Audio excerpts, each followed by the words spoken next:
नमस्कार, मी नेहा. UCN प्रस्तुत आदिशक्ती या विशेष कार्यक्रमात तुम्हा सर्वांचे पुन्हा एकदा मनपूर्वक स्वागत करते. आपल्या सर्वांना माहिती आहे की नवरात्रीला सुरुवात झालेली आहे आणि आज नवरात्रीचा 4था दिवस आहे. नवरात्रीचे 9 दिवस म्हटलं की एक आनंद आणि उत्साह सगळ्यांच्या चेहऱ्यावर बघायला मिळतं. आणि जसं तुम्हाला माहिती आहे की UCN प्रस्तुत आदिशक्ती या कार्यक्रमाच्या अंतर्गत आपण नागपुरातील अशा काही महिलांशी चर्चा करत असतो की त्यांनी आपल्या आयुष्यात काहीतरी बिझनेस किंवा मग काहीतरी स्वतःचं अस्तित्व निर्माण केलेलं आहे. आणि याच शृंखलेत आज आपल्यासोबत आहे राखी जामकर मॅम. नमस्कार मॅम. नमस्कार. UCN मध्ये आपलं खूप खूप स्वागत आहे. आणि सर्वप्रथम तुम्ही खरंच खूप छान दिसत आहे. जसं मी नुकतंच म्हटलं की नवरात्रीला सुरुवात झालेली आहे आणि आज 4था दिवस आहे नवरात्रीचा. आज आपल्याला माहिती आहे की महिला कुठल्याच क्षेत्रात मागे नाही, पण तुम्ही एक प्रोफेसर म्हणून सुद्धा आपली म्हणजे जीवनशैली किंवा मग त्यामध्ये पण तुमचं नाव आहे. आणि त्यासोबतच मी असं ऐकलं आणि मी पण तुमचे एकपात्री नाटक बघितले आहे. तर एकंदरीतच प्रवास हा कसा सुरू झालेला आहे तुमचा, आणि आपण म्हणतो की बॅलन्स असणं खूप गरजेचं आहे आयुष्यात, ते तुम्ही कशा पद्धतीने करता? आणि सर्वप्रथम आपल्या एकपात्री नाटकाची किंवा त्या भूमिकेची सुरुवात कशी झाली आहे? सर्वप्रथम सर्वांना नवरात्रीच्या हार्दिक शुभेच्छा. या देवी सर्वभूतेषु शक्तिरूपेण संस्थिता नमस्तस्ये नमस्तस्ये नमस्तस्ये नमो नमः. सर्व या रणरागिणींना मी मानाचा मुजरा करते. माझं क्षेत्र म्हणजे मला आवड एक तर सांस्कृतिक, शैक्षणिक आणि सामाजिक क्षेत्रात मी विविध प्रकारचं काम केलेलं आहे. बरोबर. लग्न होऊन सासरी आले आणि नागपूरला मी केव्हा नागपूरचे झाले मला कळलंच नाही. माझं पॅशन म्हणजे सांस्कृतिक क्षेत्र होतं आणि त्याच्यामध्ये मी 2009 साली सर्वप्रथम जिजाबाईचा एकपात्री प्रयोग करायचं ठरवलं.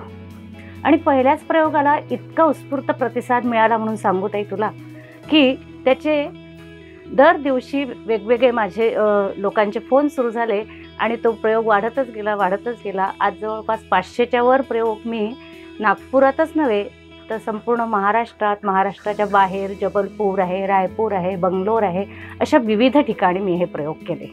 बरं. आणि जसं जन्मभूमी ही कुठली? माझं माहेर चंद्रपूर जिल्ह्यातील बेंबाळ या गावचं. ओके. म्हणजे एक छोट्याशा गावातलं जन्मभूमी म्हणू आणि कर्मभूमी आपण नागपूर म्हणू.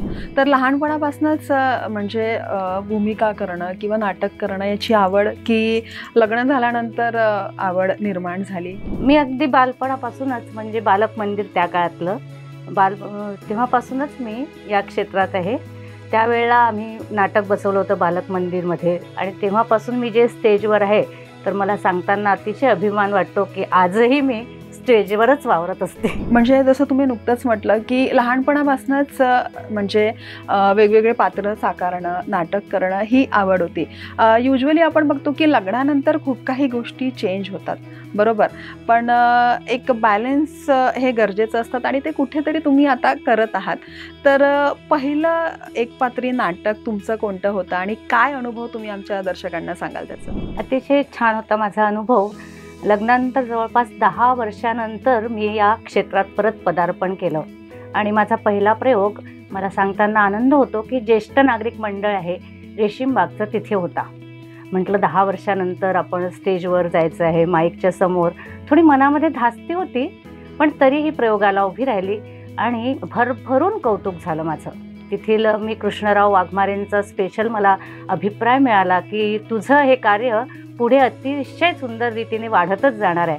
आणि खरंच त्यांचा अभिप्राय खरा ठरला. त्यांचा आशीर्वाद आज मला आहे आणि माझे हे प्रयोग रोजच्या रोज वेगवेगळ्या पद्धतीने पूर्ण भारतभर साजरे होत आहे.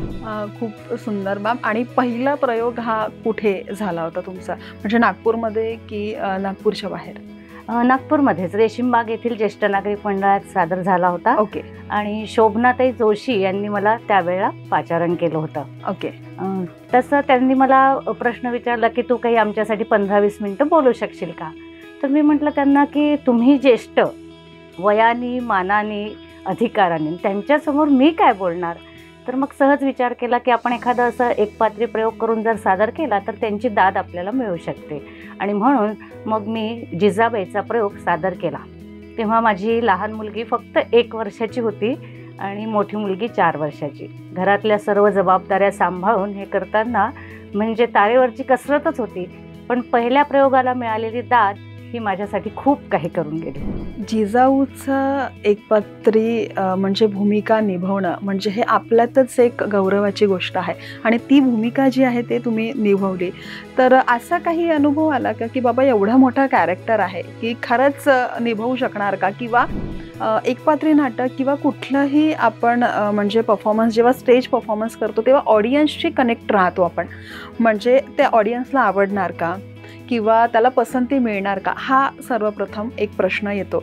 तर जिजामाता कॅरेक्टर त्यांची भूमिका निभवणं आणि ते तुम्हाला तो मान भेटला, तर असं काही वाटलं का की तेव्हाची फिलिंग काय होती तुमची? खूप छान होती, कारण त्या भूमिकेत शिरणं माझ्यासाठी खूप महत्त्वाचं होतं. आणि एकदा मग त्या भूमिकेत शिरलं की आम्ही 1-1.5 तासासाठी आम्ही इथे नसतोच असं म्हणायला काही हरकत नाही. आणि त्या भूमिकेत शिरल्यानंतर जो प्रयोग सादर होतो, कित्येक ठिकाणी टाळ्यांचा कडकडाट थांबतच नाही. मला इथले श्रीमंत मुधोजीराजे भोसले यांनी शाबासकी दिलेली आहे. ते मला म्हणाले की साक्षात जिजामाता माझ्यासमोर आज अवतरले आहे असं मला वाटते आहे. हे माझ्यासाठी खूप गौरवाची बाब होती. आणि आपल्या इथलं जे सुरेश भट सभागृह आहे त्या ठिकाणी 1 नव्हे 2 नव्हे 3 प्रयोग माझे अगदी हाऊसफुल झालेले आहेत. आणि प्रचंड उत्साहात मला यंग जनरेशन जे आपण म्हणतो तरुण पिढी, त्यांनी मला खूपच प्रतिसाद छान दिला आणि हे प्रयोग माझे दिवसेंदिवस वाढत गेले. खरंच गौरवाची बाब आहे ही आपल्या नागपूरकरांसाठी पण.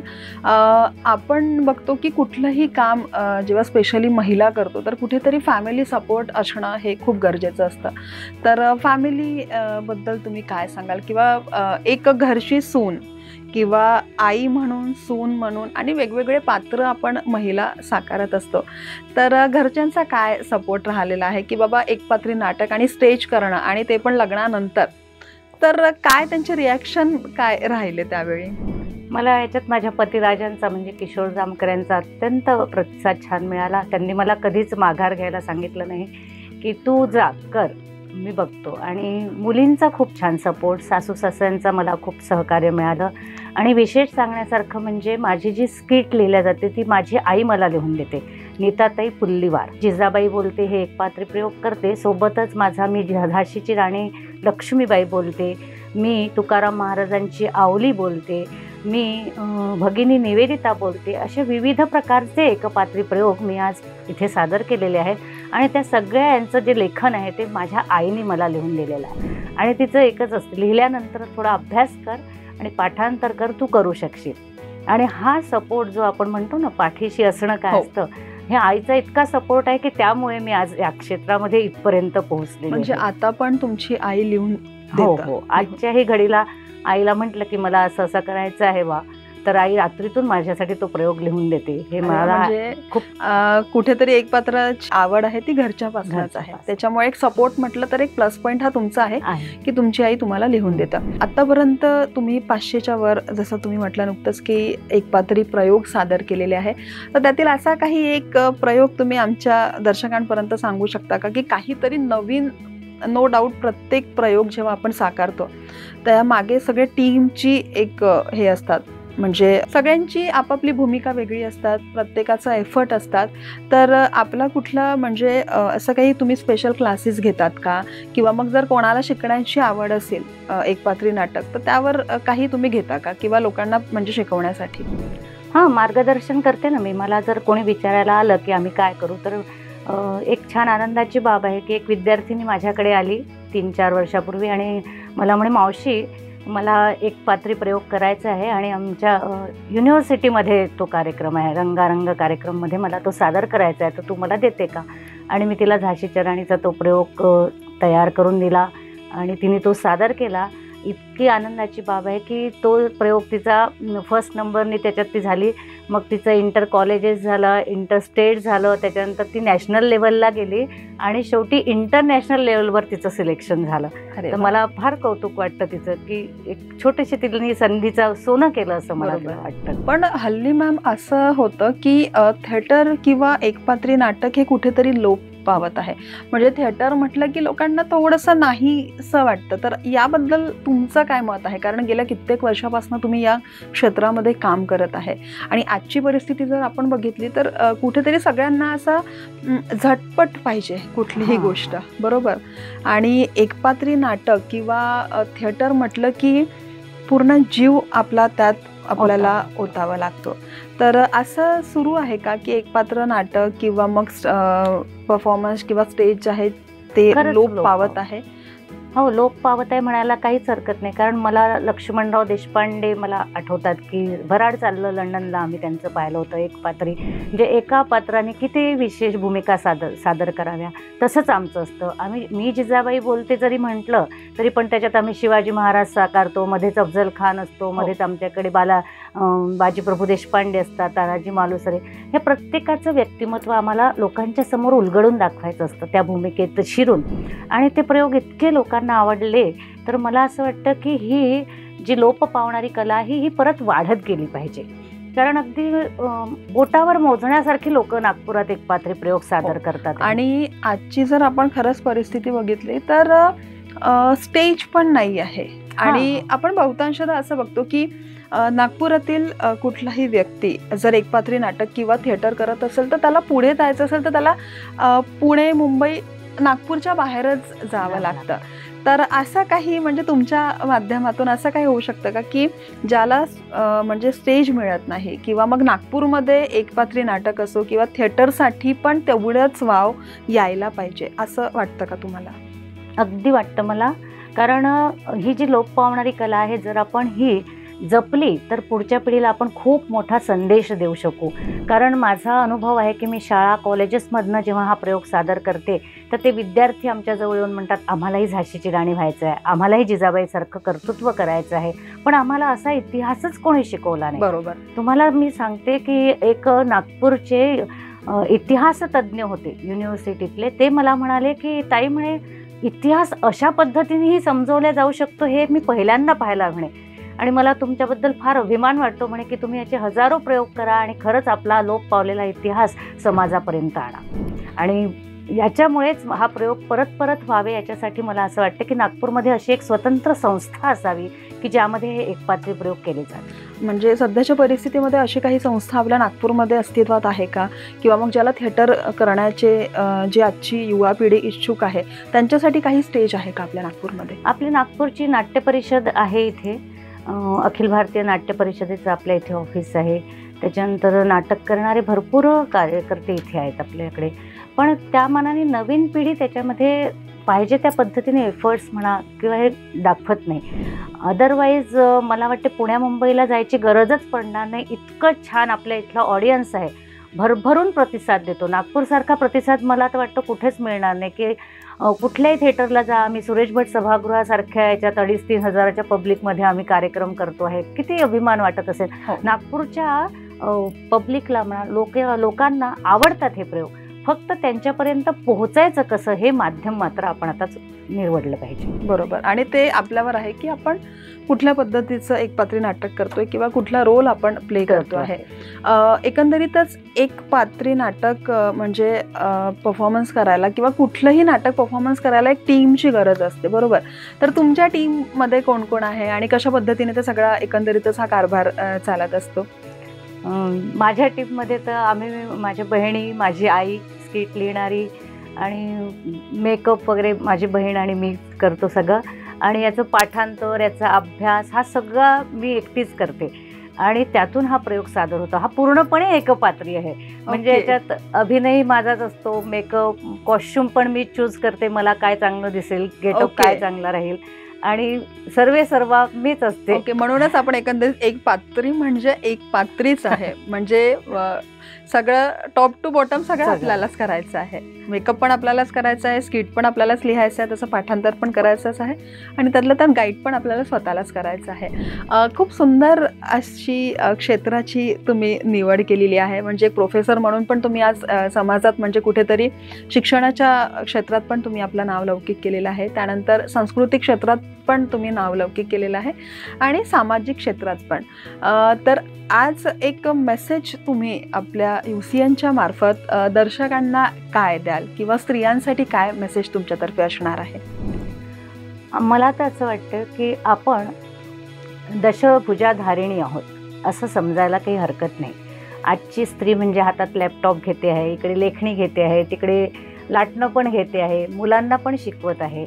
हे सगळं ती सांभाळतच आहे. मला तिच्याबद्दल फार अभिमान वाटतो आणि कौतुक करते मी या व्यासपीठावरून प्रत्येक स्त्रीचं. पण हे करताना तिने सामाजिक जबाबदारी म्हणून समाजाचं काही आपलं उत्तरदायित्व आहे याकडे पण तिने लक्ष दिलं पाहिजे. कारण समाज ऋण फेडणं हे खूप महत्त्वाचं आहे. जसं आपण म्हणतो की पितृपक्षामध्ये आपण आपल्या पितरांचं ऋण फेडलं पाहिजे, आपल्या आईवडिलांचं ऋण आपण फेडलं पाहिजे, तसं समाज आपल्याला इतकं भरभरून देतो, त्या समाजाचं ऋण आपण कसं फेडणार. म्हणून सामाजिक क्षेत्रातही तिने थोडासा वेळ जर दिला तर आपण खूप छान प्रगती करू शकू. नवीन पिढीसमोर आपण आदर्श ठेवू शकू. आज आपण इंदिरा गांधींना आदर्श ठेवतो, आज लता मंगेशकर यांना आदर्श ठेवतो.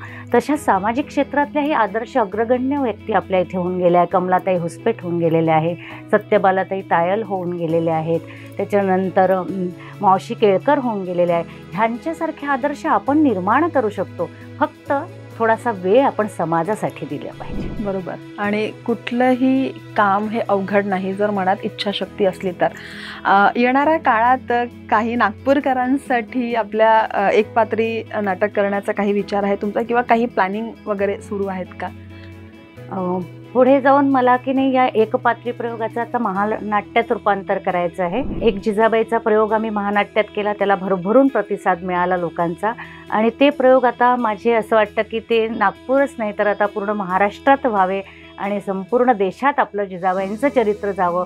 कारण शिवाजी महाराज आणि जिजाबाई हे आपल्या महाराष्ट्राचं आराध्य दैवत आहे आणि हे आराध्य दैवत हे 7 समुद्रापलीकडे गेलं पाहिजे. दुबई, अमेरिका अशा विविध ठिकाणी त्याचे प्रयोग झाले पाहिजे आणि लोकांचा भरभरून त्याला प्रतिसाद मिळाला पाहिजे अशी माझी मनातून इच्छा आहे. नक्कीच होणार मॅम. आणि एक शेवटचा प्रश्न की समजा भविष्य काळात जर तुम्हाला नागपूरच्या बाहेर तुम्ही पात्र केलेच आहे, तुम्ही विदर्भात केले, तुम्ही संपूर्ण महाराष्ट्रात केले, देशाच्या बाहेर जर एक पात्री नाटक करण्याची जर संधी तुम्हाला मिळाली तर तुम्ही कुठलं पात्र आपल्या म्हणजे आपण भारत देशाला रिप्रेझेंट कराल तुम्ही किंवा बाहेरच्या देशामध्ये असं काही आवडतं पात्र की बाबा मला जर म्हणजे आउट ऑफ इंडिया जर मिळाला चान्स तर मी हे पात्र तिथे करणार, असं काही आहे?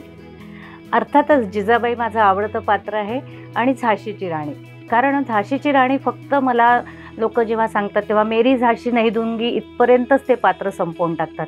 पण झाशीच्या राणीचा जो इतिहास जर आपण अभ्यासला तर लक्षात येईल की 23 वर्षाच्या एका छोट्याशा तरुणीने देशासमोर केवढा मोठा आदर्श ठेवला आहे. तर तिचं चरित्र 7 समुद्रापलीकडे गेलं पाहिजे अशी माझी मनातून इच्छा आहे. खूप छान मॅम. आणि आज खरंच आदिशक्ती या कार्यक्रमाच्या अंतर्गत तुमच्याशी चर्चा केली, आम्ही तुमच्याशी संवाद साधला आणि कुठलंही क्षेत्र गाठायला स्त्री असो ती आज कमी नाही आणि एज लिमिट पण नसते. म्हणजे आपण म्हणतो ना की कुठेतरी वयोमर्यादा असते पण असं मुळीच नाही. आज तुम्ही या म्हणजे एजमध्ये तुम्ही घर, त्याच्यानंतर म्हणजे संपूर्ण कुटुंब, तुमचं शैक्षणिक पात्र पण तुम्ही सांभाळत आहे आणि त्यातलं तर तुम्ही आपला कुठेतरी आवड, आणि आज फक्त आवड तुम्ही एवढी मोठी आवड भरपूर असतात आपल्यामध्ये. कोणाला गाण्याची आवड असतात, कोणाला लिखाणाची आवड असतात, पण त्या आवडनुसार तुम्ही 4 लोकांना रोजगार देण्याचंही काम करत आहे एक पात्री नाटकमध्ये. जर तुम्हाला टीमची गरज असली तर ते पण तुम्ही येणाऱ्या काळात करणारच आहे, बरोबर? तर एक लास्टमध्ये मेसेज तुम्ही आपल्या स्त्रियांना काय देणार? मी त्यांना म्हणेल की आपण कुटुंब सांभाळून, घर सांभाळून, आपण सामाजिक जबाबदारी आणि आपण देशाचं कर्तव्य आपण सांभाळलं पाहिजे. कारण आपण जर आपल्या येणाऱ्या पिढीकडे दुर्लक्ष केलं तर पुढचा काळ तुम्हाला माहीतच आहे की आज नेपाळला काय घडत आहे, बांगलादेशात काय घडत आहे. तर अशा वेळेला जर एक आई सजग झाली एक स्त्री सजग झाली तर ती समाज घडवू शकते. आणि ह्यासाठी जिजाबाईचं चरित्र तर आपल्यासमोर आदर्श म्हणून आहे. तर का नाही आपण घराघरामधनं जिजाबाई निर्माण केल्या तर शिवाजी महाराज नक्कीच घडतील, हा मला विश्वास नक्कीच आहे. Ma'am, thank you so much. UCN प्रस्तुत आदिशक्ती या विशेष कार्यक्रमाच्या अंतर्गत आज आपण राखी मॅमकडनं त्यांच्या जीवनाचा प्रवास किंवा एकंदरीतच त्यांनी आयुष्यात म्हणजे साकार केलेले एक पात्री नाटक हे कशा पद्धतीने त्यांचा एक प्रवास राहिलेला आहे हे सुद्धा जाणून घेतलं. आणि ते म्हणतात ना की मनात इच्छाशक्ती असली की कुठलंही वयोमर्यादा नसते किंवा कुठलीही अडचण असो, आपण आपलं जे स्थान आहे ते आयुष्यात नक्कीच गाठतो. तर आजच्या कार्यक्रमात आपण इथेच थांबूया. तोवर बघत राहा युसीएन प्रस्तुत Adishakti. Thank you so much ma'am. धन्यवाद.